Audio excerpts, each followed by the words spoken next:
She had 17 seconds between the sound of the laughter and the moment she decided not to turn around. She counted them the way she counted everything, precisely, privately, with the quiet attention of someone who had long understood that the world does not reward its noticers. The laughter came from the doorway behind her. 3 voices braided into one sound, and it carried the particular sharpness of people who believe they are being observed by someone who matters. She did not give them the satisfaction of her shoulders stiffening. She let her hand continue its path along the spines of the books, her fingertips reading the ridges of gold leaf and cracked leather the way a pianist finds keys without looking. She knew these books. She knew them the way a mother knows the breathing patterns of her children in the dark. The 3rd shelf from the top, the one that required the rolling ladder no one in this house seemed to use, held 4 volumes she had written before her 30th birthday. The 2nd shelf held 6 more. She said nothing. The laughter said everything it needed to about the women in the doorway, and silence said everything it needed to about her. The Duke's library occupied the northeast corner of the house, a room that had been a ballroom in his grandfather's time, and had been converted with the kind of money that does not announce itself. The shelves were walnut, hand-carved, fitted to the walls as though they had grown there. The carpet was Turkish, old enough to have softened into something like moss underfoot, and the windows faced the garden where, 3 hours earlier, she had stood with a glass of champagne she did not drink, and listened to a woman in green silk explain to the table that serious scholarship was simply not possible for the female mind. Not in the way it was possible for men, not with the same rigor. The woman in green silk had smiled while she said this, the way people smile when they are repeating something they have heard from someone they consider important. Eleanor had smiled back. She had not argued. She had learned, years ago, that arguing with people who have already decided what you are is like trying to fill a cup that has been turned upside down. You waste what you are pouring. Eleanor Ashworth was not, by the standards of this gathering, a notable guest. She had been invited because her cousin Margaret was married to the Duke's younger brother, and Margaret, who was kind in the way that occasionally borders on carelessness, had mentioned that Eleanor might enjoy the weekend. Might enjoy. As though Eleanor were a child being offered a sweet. As though the library she now stood in did not contain more of her own words than any other private collection in England. She had published under the name E.L. Ashworth for the philosophical volumes, and under the name Eliot Ash for the literary criticism, and under no name at all for the 2 anonymous essays on political reform that had been attributed, variously, to 3 different men, one of whom was dead. The dead man's family had not corrected the attribution. They seemed pleased by it. Eleanor did not begrudge them this. She had not written for the attribution. She had written because the ideas were there, large and restless, and she could no more have left them unexpressed than she could have left a wound unbandaged. The 3 women in the doorway were moving on now. She heard the rustle of taffeta, the click of heeled shoes on the marble of the hallway, and one last murmured comment, something about odd creatures and the smell of old paper that was clearly meant to be overheard. Eleanor let it pass through her like weather. She had 17 published works, 4 languages, and a correspondence with scholars across the continent. She did not require the good opinion of women who found libraries odd. What she required, at this particular moment, was 10 uninterrupted minutes with the volume on the 4th shelf, 3rd from the left, because she had spotted an error in the 2nd printing that she had been trying to confirm for 6 months. And the Duke's copy, she suspected, was a 1st edition. She reached for the latter. The room smelled of beeswax and aged paper and something else, something green, the garden coming through the cracked window. Late afternoon light fell in long panels across the floor, catching the dust motes that her movement had stirred. She climbed 3 rungs, 4, and there it was. The spine was unmarked by handling. The Duke, it seemed, had not read this one. Or he had read it so carefully that he had left no trace, which was a different kind of attention entirely. She drew it from the shelf with both hands, the weight of it familiar, the slight give of the binding against her palms like a handshake from a former self. She opened to page 214. There it was, the error, a misplaced comma that altered the meaning of an entire argument about the nature of civic duty. She had caught it in proof and been overruled by the typesetter, who had insisted she was mistaken. The typesetter, who could not read Greek and had therefore not understood that the clause required a different pause. She closed her eyes briefly. Confirmed. 6 months of wondering settled in 4 seconds. She allowed herself a small, private smile, the kind that costs nothing and is worth everything. She did not hear him enter. This was unusual for Eleanor, who noticed most things: the shift of air in a room, the particular quality of silence that means someone is listening, but she was absorbed, turning pages now, reacquainting herself with arguments she had built a decade ago, and the carpet was thick, and he moved quietly. The Duke moved the way certain large men move when they have learned that their size can be a kind of intrusion, deliberately, with a consciousness of space. She became aware of him only when the quality of light changed, his shadow falling across the page she held. She looked up. He was standing 6 feet away, near the wing chair by the cold fireplace, watching her with an expression she could not immediately read. It was not displeasure. It was not the amused condescension she had learned to expect from men who found women in libraries. It was something else, something closer to recognition, though that made no sense, because they had not been introduced. He was tall, dark-haired, with the kind of face that had been handsome once, and had settled into something more interesting, angular, watchful, marked by the particular attentiveness of someone who reads. She knew this, because she recognized it. It was the same look she saw in her own mirror, the look of someone who has spent more time with pages than with people, and does not apologize for the ratio. He did not speak immediately. He let the silence hold, and she, who understood silence, let him. 5 seconds. 10. The clock on the mantel measured them out in small, precise sounds.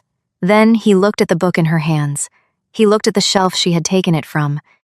His gaze moved along the row of spines with a slowness that was almost physical, touching each one, counting. She watched him count. She watched him reach the end of the shelf and come back to the beginning and count again. Something shifted in his face.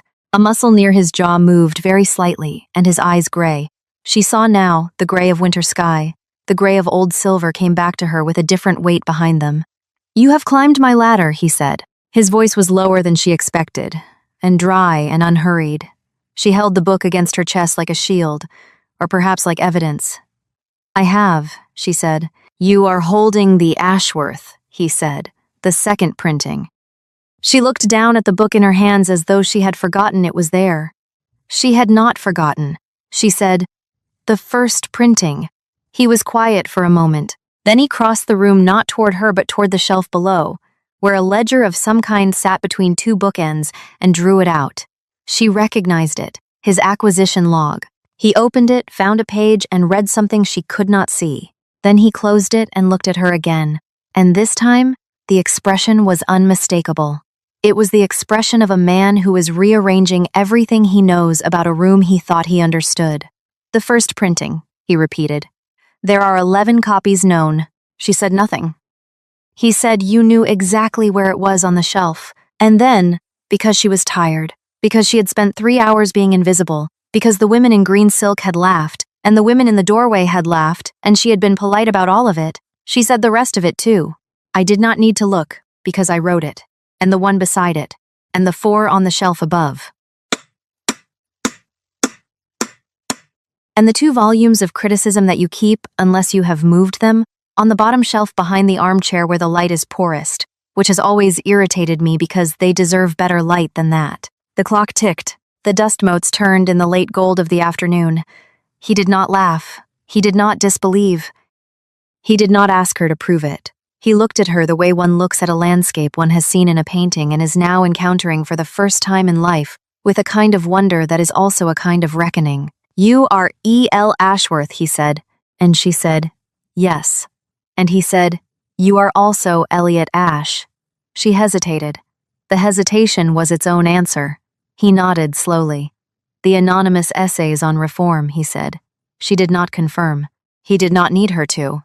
The silence confirmed. He looked at the book she held against her chest, then at the ladder, then at the 11 shelves of his library that suddenly meant something different than they had 10 minutes ago. Then he said, "The comma on page 214, and she felt something crack open in her chest that she had not known was sealed. "You noticed the comma," she said. It was not a question. He said, "It has troubled me for 3 years. The clause requires a different pause. The Greek construction, yes," she said. And her voice was not quite steady, and she did not care that it was not quite steady. Because in 20 years of scholarship, not one person had noticed the comma, not one reviewer, not one correspondent, not one of the men who had praised the work in journals and letters and at dinners to which she was not invited. He had noticed. This man, in this room, with this collection that he had clearly built not for show but for the particular and private pleasure of understanding, he had noticed a misplaced comma on page 214, and it had troubled him. For 3 years, she descended the ladder carefully, one rung at a time, the book still in her hands. He did not offer to help her down. She was grateful for this. It meant he saw her as someone who did not require help, and this was more valuable to her in that moment than any compliment he might have offered. They stood facing each other in the late light, 6 feet apart, the width of the Turkish carpet between them, and neither of them spoke for a long time. Outside, the sound of the garden party continued the murmur of conversation, the clink of glasses, someone laughing the way people laugh when they are performing enjoyment rather than feeling it. Inside the library, the silence was a different texture. It was the silence of two people who have unexpectedly found themselves in the presence of someone who speaks their language, and the relief of it is so large that words seem inadequate and almost beside the point. He moved first. He crossed to a cabinet near the window, opened it, and withdrew 2 glasses and a bottle of something amber. He poured without asking. He brought her one. She took it. Their fingers did not touch. They did not need to. He raised his glass slightly, not quite a toast. "To the comma," he said. "To the comma," she said. They drank. He asked her to sit. Not in the way men usually asked her to sit with the implication that standing was unfeminine or that she must be tired, but in the way one scholar asks another, which is to say, "I have questions, and they will take some time." She sat in the wing chair by the cold fireplace. He sat in the one opposite, and the cold hearth between them was oddly appropriate, she thought, because this was not a fire that had been lit yet. This was kindling. This was the arrangement of things in the hope that something might catch. He asked about the reform essays. Not whether she had written them, that was settled, but about the argument itself, the second essay's central claim about the relationship between property and representation. He asked with the precision of someone who had thought deeply about it. She answered with the precision of someone who had thought more deeply still. They talked for an hour. Then, too, the light shifted from gold to amber to the blue-gray of early evening, and neither of them moved to light a lamp. They sat in the gathering dark and argued not with heat but with the focused, pleasurable intensity of people testing ideas against each other, the way one tests a blade against a whetstone. He disagreed with her on one point. She conceded nothing. He respected this. She could see it in the way he leaned forward when she pressed her argument, the way his fingers steepled and his head tilted slightly to the left, as though physically receiving her words and turning them over. At some point she could not have said when. Because time had become unreliable in this room, he stood and lit the lamp on the table between them. The light it threw was warm and close, creating a circle that contained only the 2 chairs, the table, their glasses, and the space between them. Beyond the circle, the library was shadow and spine, and the faint gleam of gold lettering. He sat back down and looked at her, and in the lamplight his expression had changed again.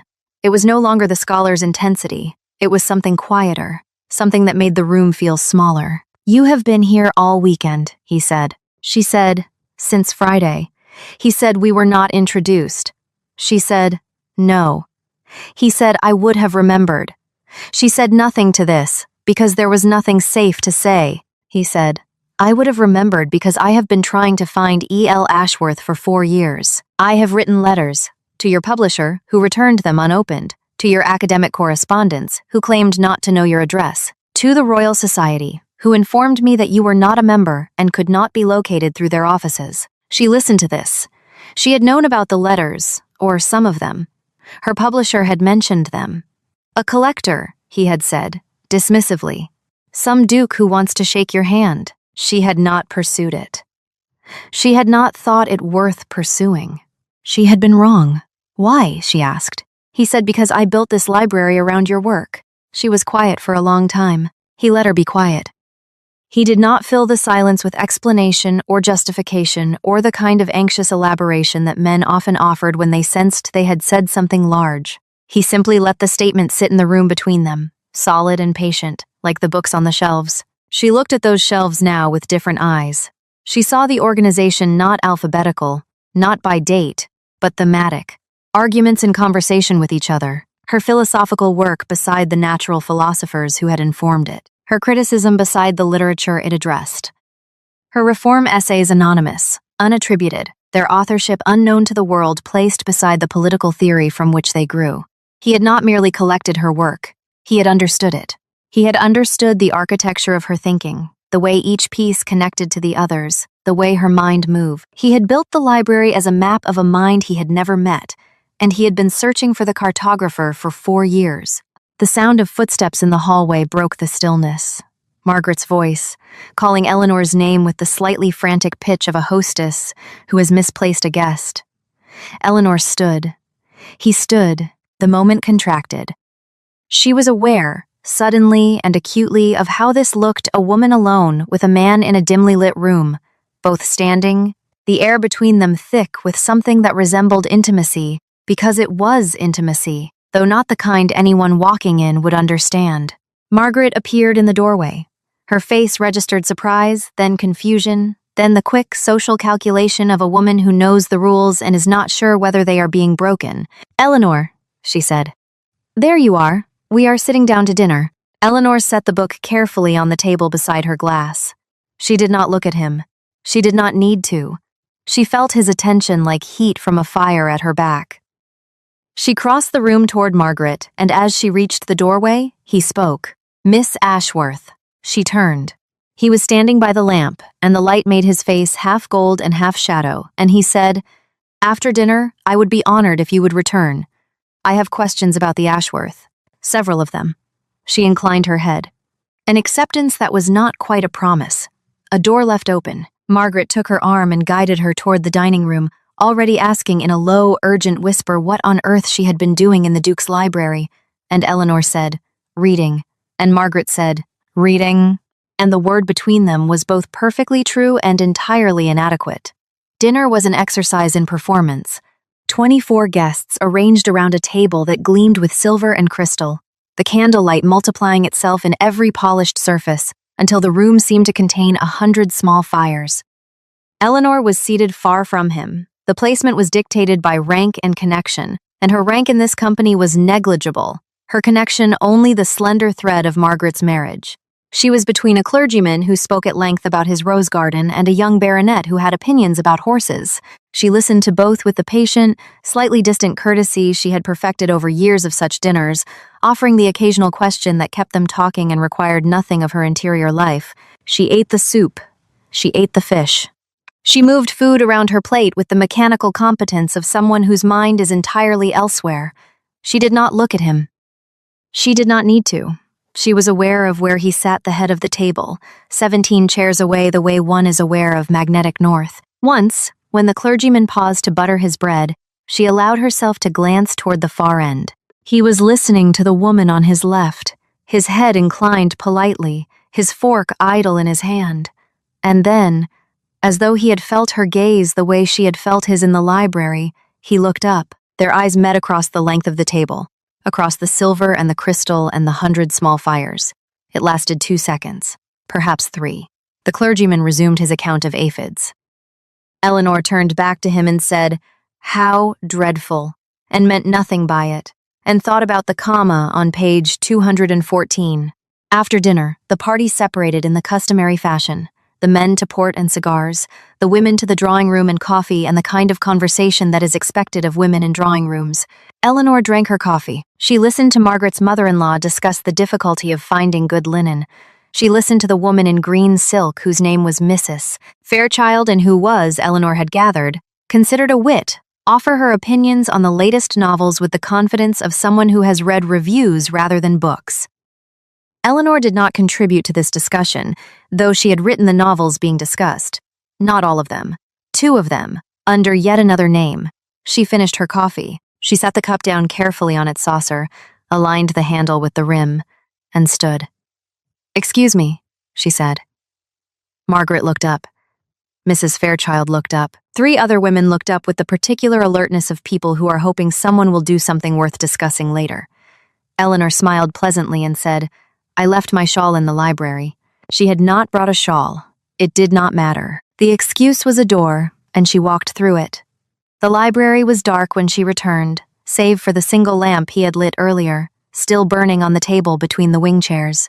He was already there. He had not waited for the port. He was standing by the shelf, her shelf, she thought, and the possessiveness of this thought startled her with a volume in his hands. The second book of criticism. The one about the relationship between narrative form and moral philosophy. He looked up when she entered, and the expression on his face was one she would remember for a long time. It was relief, as though he had been unsure she would come back, as though the dinner and the drawing room and the 17 chairs between them had been a test of something, and she had passed it simply by appearing in the doorway. She closed the door behind her. The click of the latch was very loud in the quiet room. He set the book down. She crossed to the wing chair and sat without being asked, because they were past that now. He sat opposite her, the cold fireplace between them, the lamp between them. The years of letters and scholarship and solitary thought between them, and also the strange, unprecedented absence of distance that happens when one mind recognizes another. He asked his questions.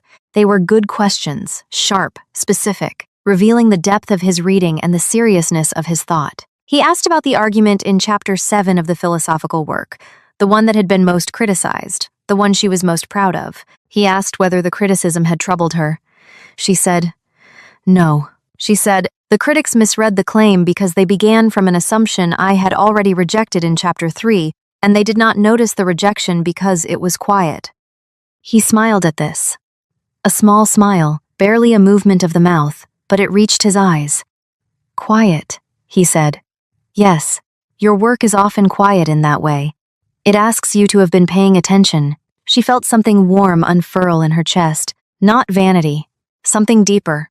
The warmth of being known, the specific, irreplaceable warmth of having done something difficult and private, and finding that one person, one understood not just what you made, but how you made it and why. She said, "Most people are not paying attention." He said, "Most people are not worth paying attention to." She laughed. It surprised them both. It was a real laugh, unguarded, and it changed the air in the room the way opening a window changes air. They talked until the lamp burned low. They talked about her work and his reading of it and the places where he thought she was wrong. And she told him he was wrong about her being wrong, and he said, "Prove it," and she did, and he conceded with a grace that made her like him more than anything else had. They talked about the reform essays and what had changed since she wrote them, and what had not. They talked about the anonymous publication, and he asked carefully whether it was choice or necessity. "Both," she said. And he heard the weight under that word and did not press it. He said it should not have to be necessity. She said, "And yet." He said, "Yes, and yet." The lamp flickered. The wick was drowning. He stood and adjusted it, and the light steadied. And he remained standing for a moment, looking down at her with an expression she could not fully read but did not wish to look away from. "You should be known," he said. "Not the pen names. You." She looked at her hands in her lap. She said, "I am known, by the work." He said, "That is not the same thing." She said, "It has been enough." He said, "Has it?" It was not a question. She did not answer it. He walked her to the door of the library when the clock struck midnight. The house was quiet, most of the guests had retired, and the hallway was lit only by the sconces that the staff left burning through the night. At the door, he paused. She paused. They stood in the threshold, that liminal space between the private world they had made in the library and the public world that did not know it existed. He said, "I am hosting a lecture series in the autumn. 3 speakers. The subject is civic philosophy." She waited. He said, "I would like you to speak. Not Elliot Ash, not E.L. Ashworth. You, Eleanor Ashworth. Under your own name, as yourself." She felt the weight of this, the risk, the exposure, the years of careful anonymity that had protected her work from dismissal, and her person from scrutiny. She felt all of it, and she also felt the particular exhaustion of carrying a secret that costs more to keep than it would cost to set down. She said, "I will think about it." He said, "That is all I ask." Then he said, "Good night, Miss Ashworth." And the way he said her name, the real one, the full one, with a gravity that was almost tender, made it sound like something valuable, like something that deserved better light. She did not sleep well. The bed was comfortable, the room was quiet, and she lay awake until 3 in the morning, looking at the ceiling and thinking about commas, thinking about the comma on page 214 that had troubled him for 3 years. Thinking about what it meant that someone had read her work with that degree of attention, not skimming for arguments to deploy in conversation, not mining for quotations to make himself sound clever, but reading the way she wrote, carefully, slowly, with an ear for the rhythm and a sensitivity to the placement of every pause. She thought about the library, about the shelves arranged as a map of her mind, about the 4 years of letters, returned and unanswered, about the expression on his face when she told him who she was. Not surprise, exactly, something closer to inevitability, as though he had always known that the person who wrote those books would look like this, would stand like this, would climb his ladder without asking permission, and find the error on page 214 without needing to search for it. She thought about Mrs. Fairchild in the drawing room discussing novels she had not read, written by a woman she had laughed at in a doorway. She thought about this without bitterness. Bitterness was a waste of the same energy that could be used for thinking, and Eleanor had always preferred thinking. In the morning, she came down to breakfast early. The dining room was nearly empty, only the clergyman, absorbed in a newspaper, and a young woman she did not know, eating toast with the methodical determination of someone avoiding conversation. Eleanor took coffee and a piece of bread and sat near the window where the light was good. She had brought a small notebook, she always carried one, and she wrote for 20 minutes, capturing an idea that had come to her in the night about the relationship between anonymity and authority, about the paradox of a voice that gains power, precisely because it cannot be dismissed as female, and what this says about the listeners, rather than the speaker. She was deep in a sentence when the chair opposite her moved. She looked up. He was sitting down, a cup of coffee in his hand, his hair slightly disordered in a way that suggested he, too, had slept poorly. "Good morning," he said. "Good morning," she said. He did not ask what she was writing. He simply sat with his coffee and looked out the window at the garden, and the silence between them was comfortable in a way that silence between near strangers should not be. After a while, he said, "I have thought of another question about Chapter 7. She said, "Only one?" And he smiled, that small restrained smile that she was beginning to understand was his version of a laugh, and said, "To begin with." They walked in the garden after breakfast. It was not planned she had gone out for air, and he had appeared on the path ahead of her, and they had fallen into step together with the naturalness of people who have been walking together for years rather than hours. The garden was beautiful in the way that wealth makes things beautiful, every hedge precise, every border considered, the roses fat and imperious on their stems. She said, "Your garden is very controlled." He said, "My gardener is very determined." She said, "Do you prefer it controlled?" He was quiet for a moment. Then he said, "I prefer things that reveal their nature honestly." A pause.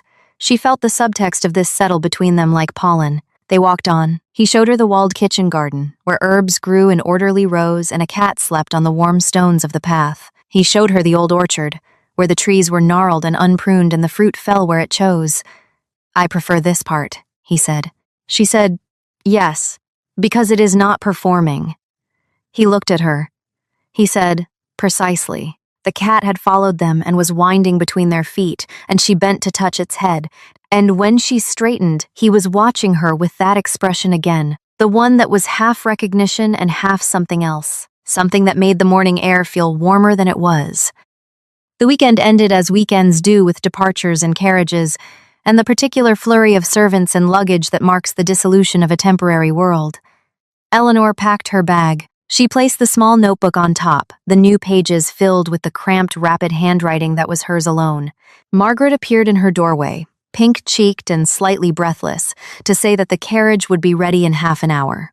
Eleanor thanked her. Margaret lingered. She said, "You spent a great deal of time in the library." Eleanor said, "Yes." Margaret said, "With His Grace." Eleanor said, "He has an excellent collection." Margaret opened her mouth, closed it, opened it again, and said, "Eleanor, are you?" And Eleanor said, "Reading." "Margaret, I was reading." And Margaret laughed uncertainly and went away. And Eleanor closed her bag and looked out the window at the garden one last time, at the precise hedges, and the controlled borders, and the fat roses, and beyond them, just visible, the wild orchard where the fruit fell where it chose. He was in the entrance hall when she came down. He was saying goodbye to other guests, the clergyman, the baronet, Mrs. Fairchild in her green silk, now wearing a traveling coat and an expression of satisfied importance. Eleanor waited. She was good at waiting. She had been waiting, in one way or another, for 20 years. Waiting for the world to be ready for what she had to say, waiting for her work to find its readers, waiting for someone to notice the comma. Mrs. Fairchild swept past her without acknowledgement. The clergyman nodded vaguely, and then the hall was empty except for the two of them and the footman by the door, who was professionally invisible. He crossed to her. He held out his hand. She took it. The handshake was brief, correct, and entirely unremarkable to anyone watching, but his thumb pressed, once against her knuckle, a tiny, deliberate pressure that said, "I know who you are. I know what you have done. I have not forgotten." She released his hand. She said, "I have thought about your lecture series." He waited. She said, "Yes." And his face, that watchful, angular, composed face, broke into something that was not quite a smile, and not quite anything she had words for. It was simply openness, the sudden absence of guard. He said, "Good." She said, "I have conditions." He said, "I would expect nothing less." She almost smiled. Almost.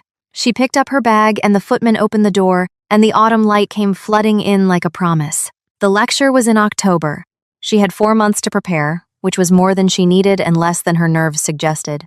She wrote the lecture in 3 weeks, revised it for 2 months, and spent the final 3 weeks pretending she had not already memorized every word. It was, she decided, going to be about the comma.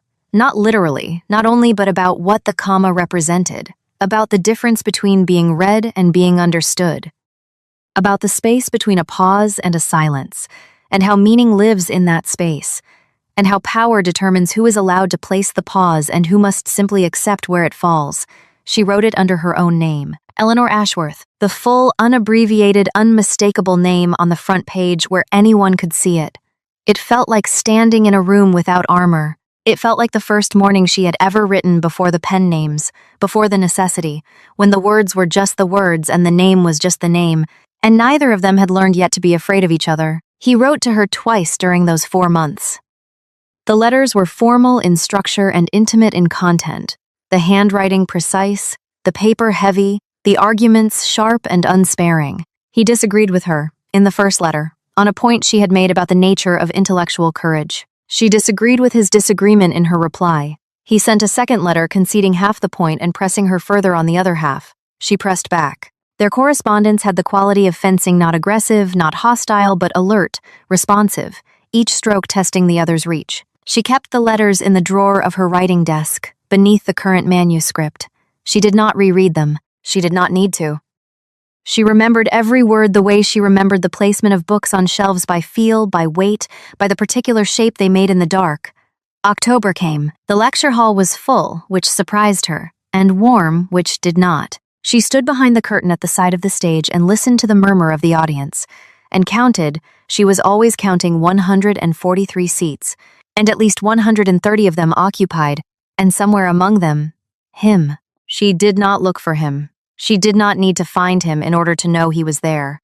The moderator introduced her. The full name, no abbreviation, no pseudonym, no polite fiction. Eleanor Ashworth, philosopher, critic, and author of, and he listed them.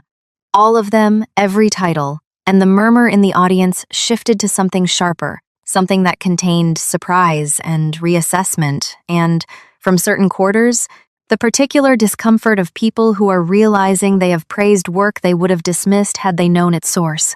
She walked onto the stage. The light was very bright. The silence was very large. She thought about the library, about the lamplight, about the cold fireplace and the 2 wing chairs, and the man who had said, "You should be known." She opened her mouth. She spoke. She spoke for 40 minutes. She did not use notes. She did not need them. The argument unfolded the way her arguments always did, carefully, precisely, building from small observations to large claims, from the specific to the universal, from the comma on page 214 to the nature of attention itself and what it means to be heard. The audience was quiet in the way that audiences are quiet when they are genuinely listening rather than merely waiting for their turn to speak. She felt it, the attention in the room, the particular weight of 130 minds focused on her words, and it was not unlike the feeling in the library, the feeling of being known, but larger, wider, shared. When she finished, the silence held for 3 seconds. She counted, and then the applause came, and it was real, not polite. Not the measured acknowledgement of an adequate performance. Real. She stood in it and let it wash over her and thought, 20 years.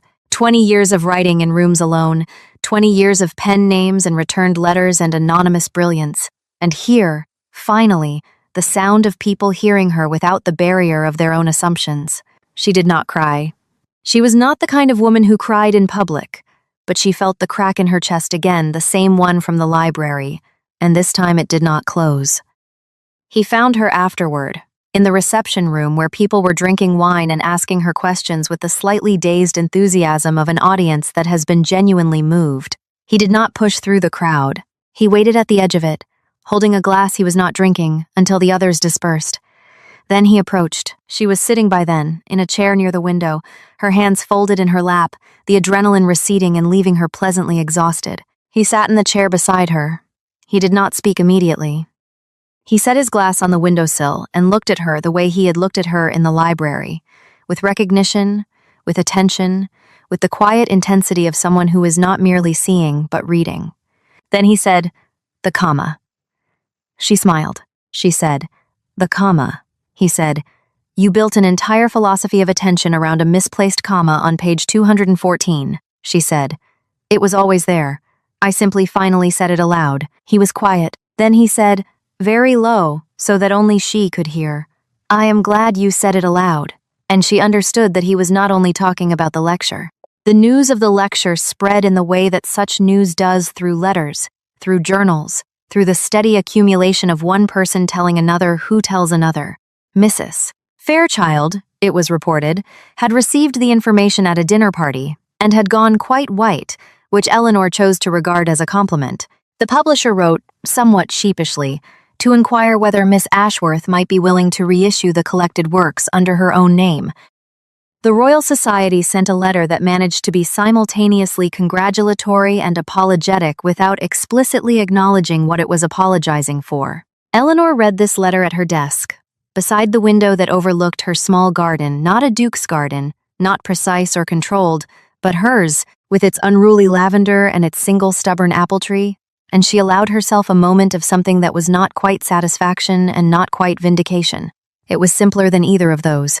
It was the feeling of putting down something heavy that she had carried for a very long time. She accepted the publisher's offer. She accepted an invitation to lecture again in the spring. She accepted, after some deliberation, an invitation to dine at a certain house in the northeast of England, where the library occupied a former ballroom and the shelves were walnut, and the carpet was Turkish and old enough to be soft as moss. She accepted this last invitation with a one-line note that said only, "I have thought of another question about Chapter 7. His reply, which arrived 2 days later, said only one? And she laughed alone in her study, the sound startling the cat on the windowsill, and she did not try to explain to the cat why she was laughing, because some things do not require explanation. Some things simply are, the way commas simply are, placed where they belong, marking the pause that gives the meaning room to breathe. The following spring, a new volume appeared on the Duke's shelves, not purchased from a bookseller, not acquired through a catalog, but delivered by hand on a Tuesday afternoon in April by a woman who knew exactly where it belonged. She placed it herself, on the third shelf, between the philosophical works and the criticism, and he stood below and watched her climb the ladder and said nothing, because nothing needed to be said, because they had long since passed the point where silence required filling. She descended and he was there, and the library was quiet, and the afternoon light fell in long panels across the floor, and the comma on page 214 had been corrected in this edition. Finally, after all these years, the pause placed where it belonged. She stood beside him and looked at the shelf, her shelf, their shelf, the accumulation of 20 years of thought and 4 seasons of being known, and he took her hand, briefly, simply, with the same deliberate pressure as that first handshake in the entrance hall, and she let him. And the light was good, and the books were in order, and outside the window the wild orchard was blooming. If you have ever carried something brilliant in silence, if you have ever done your finest work behind a name that was not your own, or behind no name at all, and wondered whether anyone would ever read with enough attention to truly hear what you meant, then perhaps you understand what it is to have someone look at you the way he looked at her in that library, not at your work, not at the persona or the performance, at you, at the mind behind the comma, at the person who placed the pause. I hope someone has read you that carefully. I hope someone has noticed the comma. And if they have not yet, if you are still waiting, still writing, still carrying the weight of your own unrecognized brilliance, then I hope this story was, for a few minutes, the kind of company that makes the carrying lighter. Come back to the fire when you are ready. There is always another story here, another quiet evening, another voice waiting to say, I see you, I know what you have done, and it matters. Rest well tonight. The next story will be here when you return.